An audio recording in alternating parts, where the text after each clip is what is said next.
भाई एक खतरनाक सीन हो गया। जैसे हम पंजाब पहुंचे ऊपर से कैरियर ही निकल गया भाई। बाप रे। आया आया आया। पहले साइड ले लेते हैं। उठाना। अरे भाई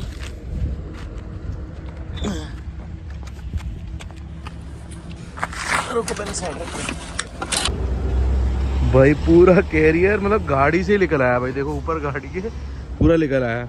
हैरानी की बात ये है कि हम पूरा पोखरा घूम के आए, नेपाल घूम के आए, वहाँ नहीं हुआ और इंडिया पहुँच के पंजाब पहुँचते हुए खुल गया भाई। सो रैंडमली घर से उठ के शॉपिंग करने आ चुके हैं भाई। सामान ले रहे हैं भाई क्योंकि आगे हम ट्रैवल करने वाले हैं। वो तो मैं बताता हूँ कहाँ ट्रैवल करते हैं। पहले सामान ले लेता हूँ।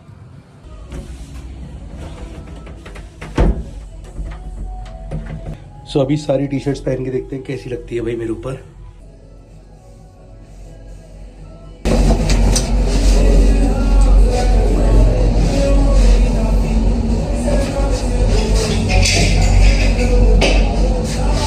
कलर अच्छा लग रहा है, डार्क ब्राउन काफ़ी ज़्यादा मस्त है। और जो मैंने साइज़ पहना है वो एक्सेल है और इससे एक बड़ा साइज़ भी लाया था। मुझे यही बढ़िया लग रहा है तो वो ट्राई करने की ज़रूरत नहीं है भाई।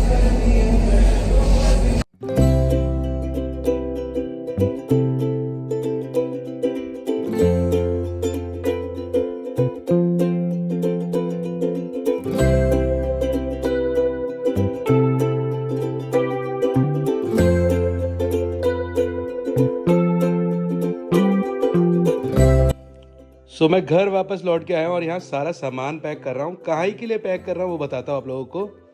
दोस्तों हम निकल रहे हैं एक छोटे से टूर के लिए भाई पंजाब। और पंजाब के अंदर अपन अपनी फैमिली के साथ घूमने वाले हैं। और मैं आपको बता दूं कल ही हम पहुंचे थे भाई नेपाल से और अभी प्लान बन चुका है पंजाब जाने का।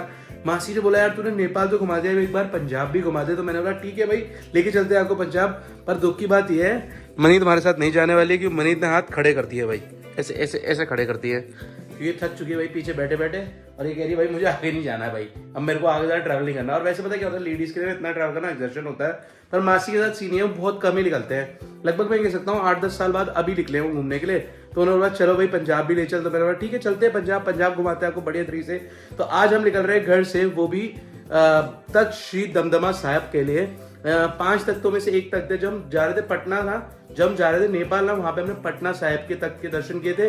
अब हम जितने भी पंजाब के अंदर तख्त पड़ते हैं वो तीनों तख्त के भी दर्शन करने वाले हैं इस सीरीज के अंदर। चलते भाई सामान वामान पैक करते हैं, निकलते हैं घर से। निकलने की तैयारी भी करते हैं सारी। अपन रात को निकलने वाले हैं गाड़ी लेके। ट्रैफिक कम रहता है बेसिकली यहाँ से मथुरा वाले साइड, दिल्ली वाले साइड और उससे आगे पंजाब वाले साइड, इसलिए बढ़िया रहता है। 6 घंटे में हम पहुंच जाएंगे यहाँ से दमदमा साहिब भाई अगर रात में निकले तो। वैसे अगर दिन में जाए तो 10 घंटे लग जाते हैं भाई।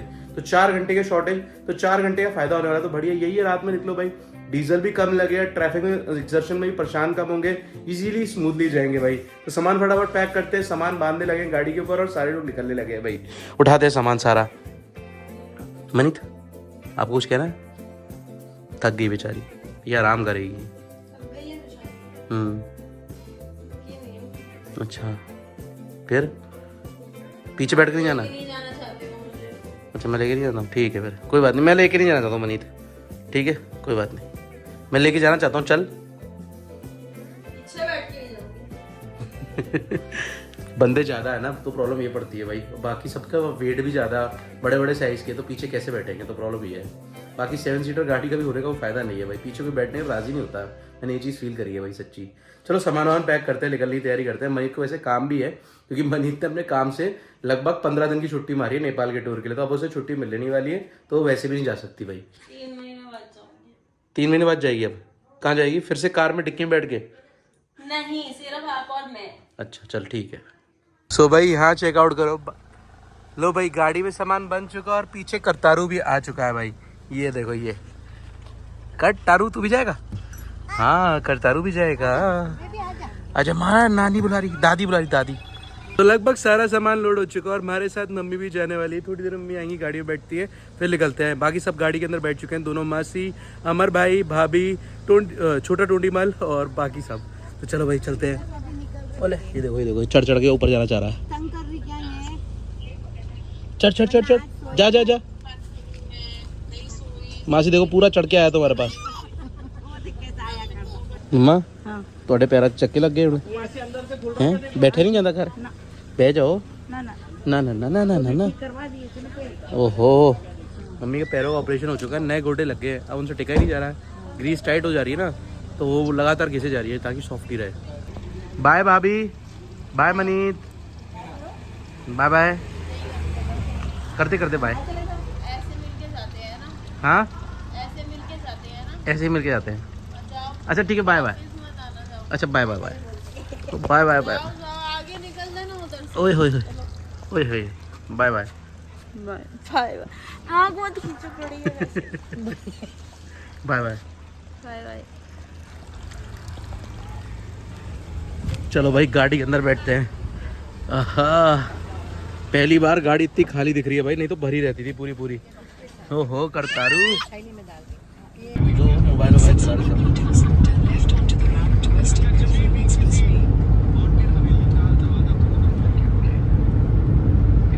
सो एक कॉफ़ी के ब्रेक पे हम रुके हैं भाई, और यहाँ मस्तियाँ चल रही है सबकी भाई। चलो भाई बढ़िया है, नींद आ रही थी क्योंकि रात का सफ़र कर रहे हैं ना हम। अच्छी बात यह है कि सफ़र कट जा रहा, पता नहीं चल रहा है अंधेरे में। बेसिकली ट्रैफिक ही नहीं मिल रहा है, इजीली सारा रास्ता कट रहा है भाई। अभी हम पलवल की तरफ से हम KMPL पे चढ़ जाएंगे और फिर सीधा सोनीपत से पहले रोहतक के आसपास उतरेंगे KMPL से, और सीधा फिर पंजाब की तरफ एंटर करेंगे। मतलब वहाँ से थोड़ा आगे चल के फिर पंजाब एंटर करेंगे।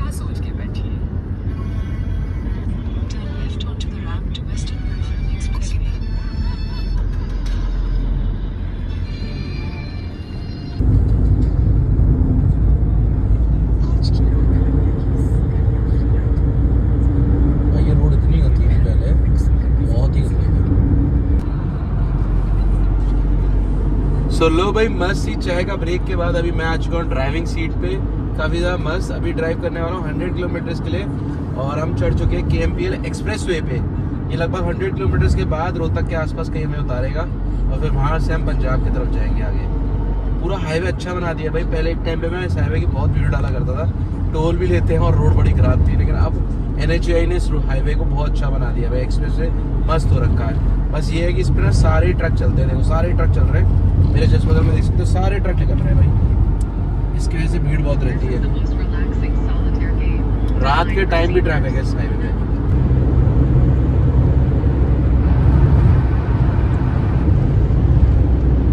तो चेकआउट कर लो भाई इस भूतिया हाईवे को।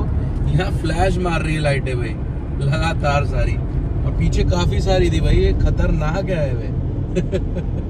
रात के टाइम आए तो बंदा देख के ही रह जाए कि भाई इतनी लाइटें चमक क्यों रही है अलग से, ये कौन से भूतन है सर किया है इनके ऊपर लाइटों के। खतरनाक हाल है। बस पहुंच गए भाई रोहतक के पास, अभी उतरना पड़ेगा हाईवे से।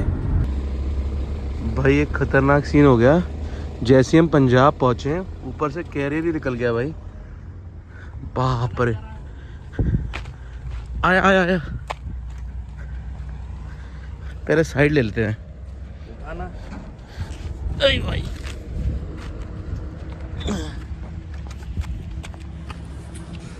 रुको, पहले साइड रखो। भाई पूरा कैरियर मतलब गाड़ी से निकल आया भाई, देखो ऊपर गाड़ी के पूरा निकल आया। हैरानी की बात ये है कि हम पूरा पोखरा घूम के आए, नेपाल घूम के आए, वहाँ नहीं हुआ, और इंडिया पहुँच के पंजाब पहुँचते हुए खुल गया भाई। अच्छी बात है वैसे, ये इसे अच्छा मानना चाहिए हमें। बाप रे, बहुत आराम से बैठ के घूम रहे हो। अभी गोदियों में सामान आ रहा है।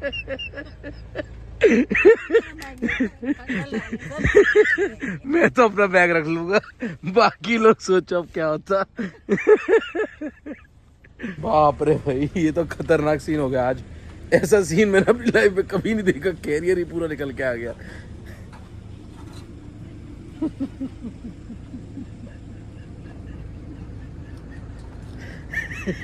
खतरनाक है। खैर मैं तो लेटा हुआ था, एकदम से कुछ ऊपर से निकला, बस यही फील हुआ। सोचो जो अपने आंखों के सामने इतने सारे बैग ऊपर से नीचे उतरते हुए देख रहा होता, उसकी तो हिल जाती वही सच्ची। तुमने देखा? वैसे एक बात तो मानने की, पक्के ट्रैवलर की निशानी है भाई। पूरा कैरियर निकल गया, सामान नहीं निकला, सामान अभी भी बंधा हुआ। बड़ी मेहनत करनी पड़ रही है रस्सियाँ खोलने में, बड़ा परेशान हो रहे हैं भाई सच्ची। कैरियर लेकर के पूरा, पर सामान बंधा है।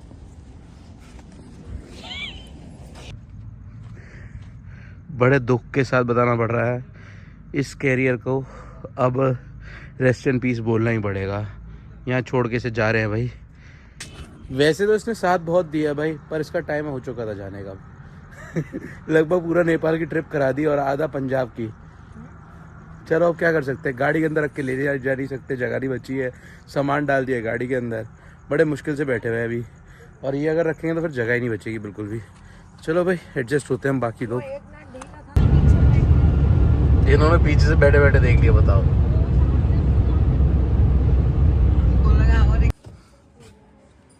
सो अभी ना एक पेट्रोल पंप पे आके रुके हैं और मैं यहाँ पहुँच के ना एक चीज़ सोच रहा हूँ भाई।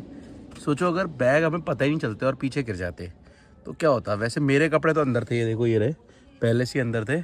बाकी सबका हाल क्या होता, बाकी सबके साथ ऐसा होता, ए बहन तू अपनी सलवार दे, ए बहन ए उधर से शॉल दे।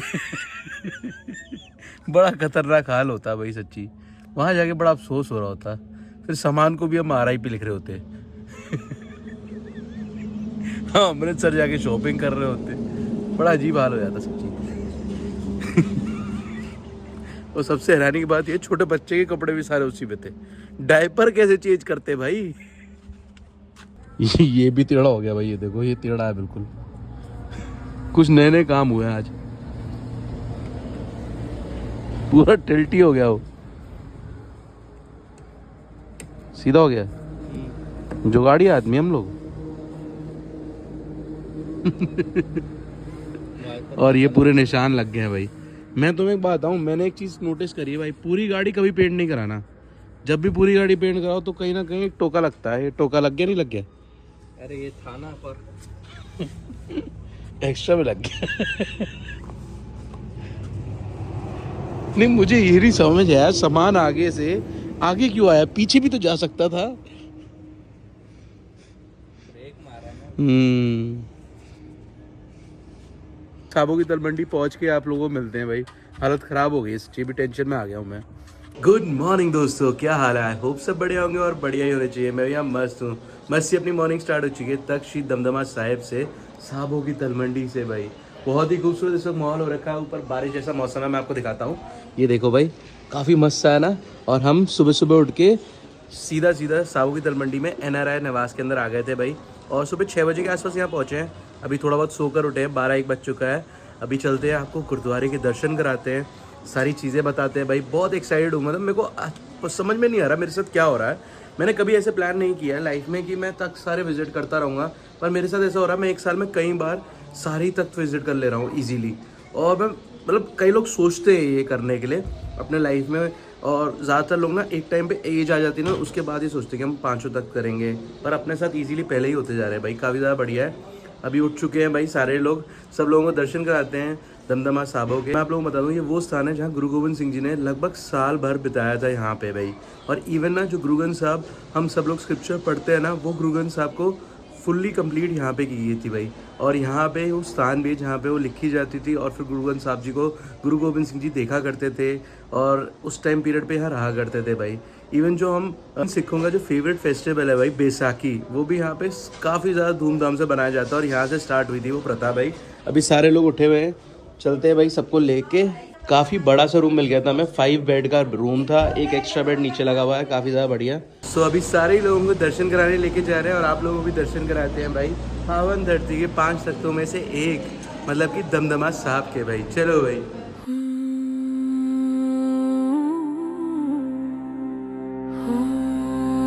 सो ये है वो NRI निवास जहाँ पे हम रुके हुए भाई। यहाँ हमने बुकिंग पहले से नहीं कराई थी, रैंडमली यहाँ पहुँचे हैं और फिर हमको पता था बुकिंग मिल जाती है, क्योंकि यहाँ पे ना इतना फुटफॉल नहीं होता है नॉर्मल डेज पे। बाकी अगर कोई ओकेजन हो तो बात अलग है, तो इसलिए हमें इजीली मिल गई थी स्टे, और रूम आके बोला और मिल गया भाई। अभी आराम से स्टे कर रहे हैं पूरे फैमिली वाले यहाँ पे। वैसे तो गुरुद्वारा बिल्कुल NRI निवास के नेक्स्ट टू ही है भाई, पर गाड़ी में बैठा के मम्मी को भेज दिया है, क्योंकि पता है क्या है, पैदल चलना उनके लिए बड़ा औखा है इस वक्त, और हर जगह चिक्कड़ हो चुका है, तो स्लिप होने का खतरा भी है भाई। इसलिए फिर इनको यहाँ पे गाड़ी में बैठा के भेज दिया भाई। बाकी हम आराम से पैदल जाते रहेंगे। बिल्कुल पास ही है, सारी चीज़ों के नज़ारे लेते हुए जा रहे हैं। हल्की हल्की स्प्रिंकलिंग वाली बारिश हो रही है भाई, ना तेज़ ना कम।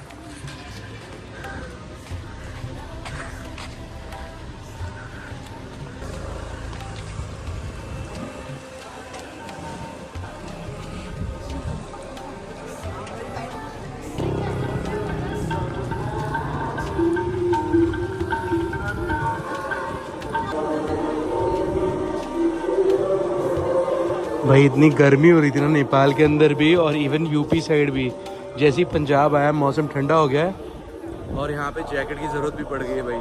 अच्छा खासा ठंडा मौसम है भाई। वाहिगुरु ने सब कुछ ठंडा कर दिया भाई, गर्मी ना लगे ताकि आराम से सारे दर्शन हो।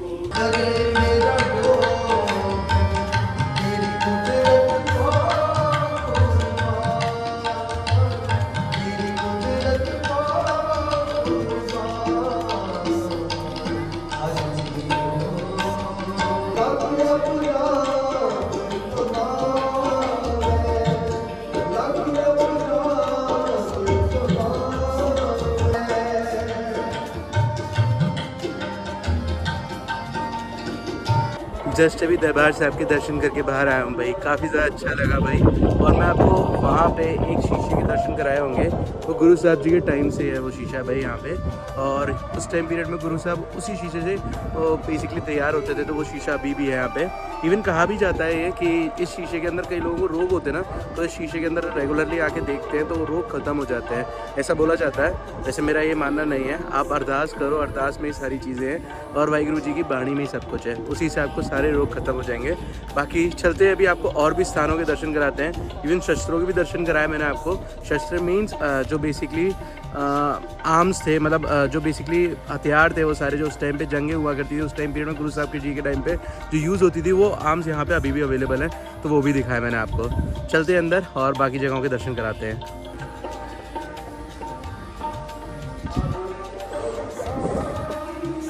तो हम बुंगा साहिब के अंदर आ चुके हैं और यहाँ पे सारी ऐतिहासिक पिक्चर्स बनी हुई हैं जो गुरु साहब जी यहाँ हुआ करते थे तो उस टाइम की। सारी हैंडमेड पेंटिंग और बहुत ब्यूटीफुल है। इस एक एक पिक्चर्स में सारी चीज़ों को दर्शाया गया है भाई।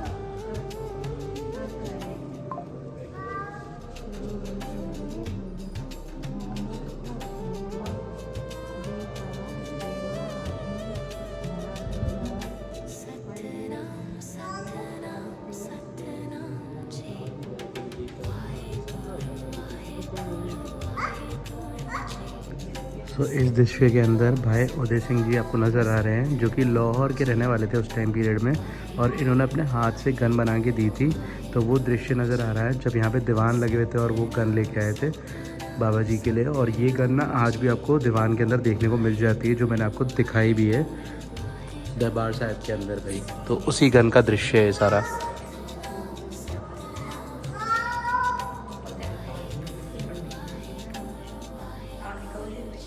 तो ये दृश्य देख सकते हो आप बैसाखी जोड़ मेल का भाई, और यहाँ सारे सिंह एक साथ सज के इकट्ठे हुए थे।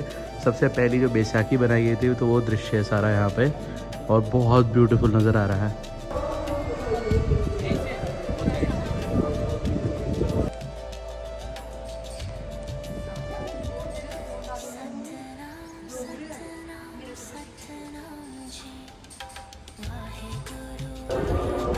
तो भाई बोरा साहब दर्शन करने के बाद वापस बाहर आ चुके हैं और यहाँ प्रसाद मिल चुका है। बोरा साहब में हमारे पीर मतलब हमारे शस्त्रों को दर्शन किए मैंने, और वहाँ पे मत्था टेक के बाहर आया हूँ भाई बाहर की तरफ चलते हैं। यहाँ पे एक स्थान है जहाँ पे बेसिकली बता रहे हैं गुरु साहब जी के उस टाइम के वस्त्र हैं, और एक बहुत छोटी सी मतलब साइज़ में बहुत छोटी सी गुरु ग्रंथ साहब है, जिसको मैग्नीफाइंग ग्लास के थ्रू पढ़ा जाता है भाई।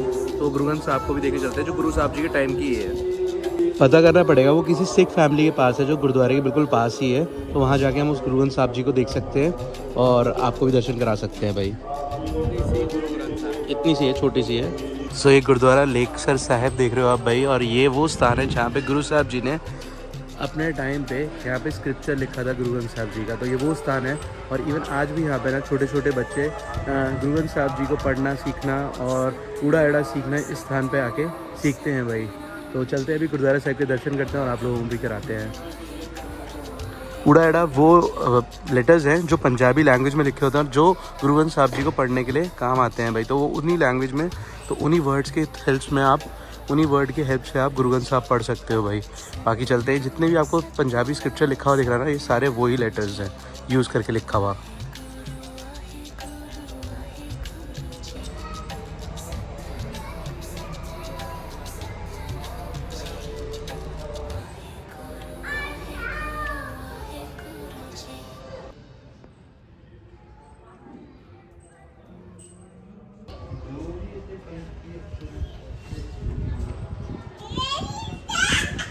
सो ये वो स्थान है जहाँ पे मैं आपको बता रहा था ना, ऊड़ा एड़ा लोग आके लिखते हैं। तो यहाँ पे देखो बहुत सारी स्लेट्स हैं और बोर्ड हैं और चॉक्स हैं जिनको आप यूज़ करके ऊड़ा एड़ा लिख सकते हो, स्क्रिप्चर के बारे में सीख सकते हो। और फिर यहाँ लोग आते हैं, लिखते भी हैं भाई ऐसे स्लेट्स पे,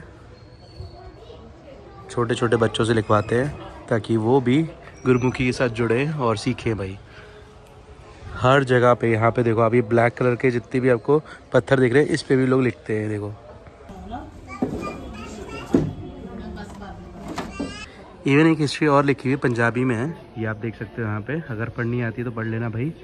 बाकी हिंदी में बता देता हूँ, जो 9वें गुरु थे गुरु तेग बहादुर जी, उनकी बाणी और उनकी स्क्रिप्चर पूरा गुरु गोबिंद सिंह जी ने यहीं पे लिखा था और फिर संपूर्ण की थी गुरु ग्रंथ साहब जी यहाँ पे। तो उसके बारे में भी बताया गया है भाई यहाँ पे।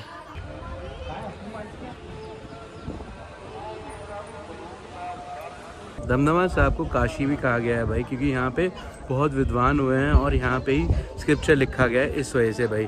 तो बहुत सारे लोग यहाँ पे आज भी और उस टाइम पीरियड से भी स्क्रिप्चर को सीखने और पढ़ने आते थे भाई। तो विद्वान लोग बहुत आया करते थे, इसलिए इस जगह को काशी बोला गया भाई, गुरु की काशी। तो ये चेकआउट करो भाई, बाहर पूरी मार्केट नज़र आ रही है भाई। जब मैं पिछली बार आया था ना सिस्टर के साथ और वाइफ के साथ, बेसिकली शादी के बाद सबसे पहले जो तख्त के दर्शन करने आया था वो मैं यहीं आया था भाई। और यहाँ पे दर्शन करके फिर मैं वापस घर गया था। जैसे हर कोई शादी के बाद कोई एक तख्त दर्शन करने जाता है, कोई महाराष्ट्र का हो तो नांदेड़ जाता है, पंजाब में होंगे तो ज़्यादातर लोग गोल्डन टेम्पल जाते हैं, पर मेरे यहाँ के दर्शन रह गए थे, बाकी सब जगहों के दर्शन किए हुए थे। तो मैं यहाँ दर्शन करने आया था भाई। तो आज मुझे मार्केट खुली हुई दिख रही है, पिछली बार मार्केट देखी नहीं थी, रात में पहुँचे थे, दर्शन किया और सीधा वहीं रुके, सुबह फिर निकल गए थे भाई। और अभी मार्केट देखो, काफ़ी बड़ी सी मार्केट है, सारी चीज़ें अवेलेबल है यहाँ पे। ओए ये तो लिमोजिन भी है यहाँ पे, वो भी बोलेरो को लिमोजिन में कन्वर्ट किया है, क्या बात है भाई। पंजाब के अंदर इन्वेंशन होना बहुत नॉर्मल सी चीज़ है भाई, यहाँ बहुत इन्वेंशन होते हैं भाई। और यहाँ पे हमारे घर वाले पंजाब के गोलगप्पे खा रहे हैं मस्त। मैंने कुलचा ऑर्डर किया है, ये काफ़ी मस्त रहता है यहाँ पे, गर्म का गर्म खाने को मिलेगा मस्त। और ये आपको नॉर्मली हर जगह मिल जाएगा। चलो भाई मैं भी 1-2 गोलगप्पे मार लेता हूँ हाथ पैर। भाई मैंने पूरी दुनिया में हर जगह गोलगप्पे खाए, पर सबसे यूनिक गोलगप्पे पंजाब में ही खाए। पता है क्यों? यहाँ पे पानी मीठा मिलता है भाई, तीखा नहीं मिलता। हमको समझ में नहीं आता भाई। मतलब अगर आप नॉर्थ साइड से कहीं और से आ रहे हो, यूपी से आ रहे हो या वेस्ट बंगाल से भी आ रहे हो, तो आपको समझ में नहीं आएगा मीठा मीठा। तो यहाँ आ चुका अपना कुलचा भाई, मस्त गर्मा गर्म। पंजाब के अंदर ना ये काफ़ी ज़्यादा फेमस है, यहाँ पे बहुत लोग खाते हैं और ये टेस्टी भी मिलता है, सही में सही है।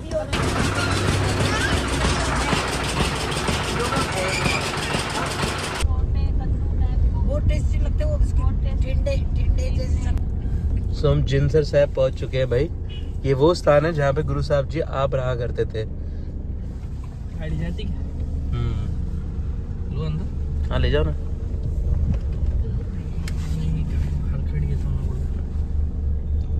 जिनसर प्रोनाउंसिएशन है, मैं जिनसर बोल रहा था भाई। पहुंच चुके हैं गुरुद्वारा साहिब।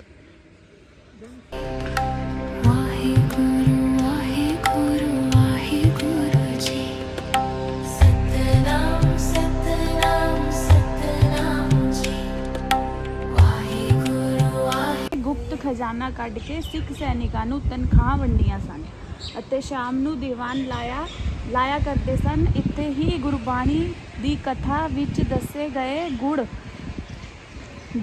ਗੂੜੇ ਅਰਥਾਂ ਨੂੰ ਮੁੜ ਪਰਪੱਕ ਕਰਾਇਆ ਜਾਂਦਾ ਸੀ। ਪੁਰਾਤਨ ਵਿਦਵਾਨਾਂ ਵਿੱਚ ਇੱਥੇ ਘੱਟ ਤੋਂ ਘੱਟ ਇੱਕ ਦਿਨ ਕਥਾ ਕਰਕੇ ਹਾਜ਼ਰੀ ਲਾਉਣ ਦੀ ਪਰੰਪਰਾ ਰਹੀ ਹੈ। इस स्थान पे गुरु जी ਸਿੰਘਾਂ ਨੂੰ ਸ਼ਸਤਰ ਵਿਦਿਆ ਦਾ ਅਭਿਆਸ ਵੀ ਕਰਵਾਇਆ ਕਰਦੇ ਸਨ। ਪੁਰਾਤਨ ਜੰਡ ਕਾਇਮ ਪੁਰਾਤਨ ਜੰਡ ਕਾਇਮ ਹੈ ਜਿਸ ਨਾਲ ਗੁਰੂ ਜੀ ਘੋੜਾ ਬੰਨਿਆ ਕਰਦੇ ਸਨ। ਅੱਛਾ, ਜੰਡ ਸਾਹਿਬ ਇਸ ਕਰਕੇ ਬੋਲਦੇ ਨੇ ਇੱਥੇ ਪੁਰਾਤਨ ਜੰਡ ਹੈ ਜਿੱਥੇ ਘੋੜਾ ਬੰਨਦੇ ਸੀ। ओके, झंड मतलब क्या था? सो मैं सिंपल हिंदी में बता दूं, यहाँ पे ना एक खजाना हुआ करता था पुरातन बहुत, और गुरु साहब जी उस टाइम पे रेड में सैनिक को तनख्वाह दिया करते थे उस पुराने खजानों को यहाँ से निकाल के।